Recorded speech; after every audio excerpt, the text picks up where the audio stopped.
Si ndryshon energjia pas të dyzetave dhe çfarë mund të bëjmë për ta rikthyer atë?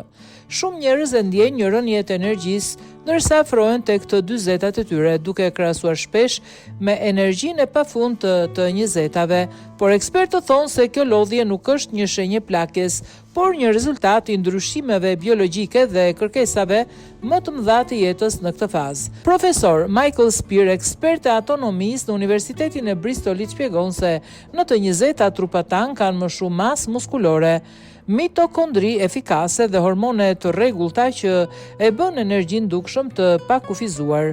Gjumi është i thellë dhe rikuperues dhe sistemi hormonal funksionon në harmoni duke mbajtur nivelet e energjisë të qëndrueshme gjatë gjithë ditës. Në të dyzetat fillojnë ndryshime të vogla, masa muskulore bie gradualisht, mitokondrit bëhen më pak efikase dhe gjumi i thellë zvoglohet.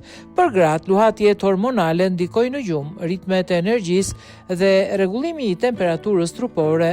Në të njëjtën kohë, kërkesat mendore dhe emocionale shpesh arrin kulmin duke bërë lodhjen më të dukshme. Megjithatë, ekspertët theksojnë se këto sfida mund të menaxhohen. Muskujt dhe mitokondrit mbeten të adoptueshme edhe në moshën e mesme më tej.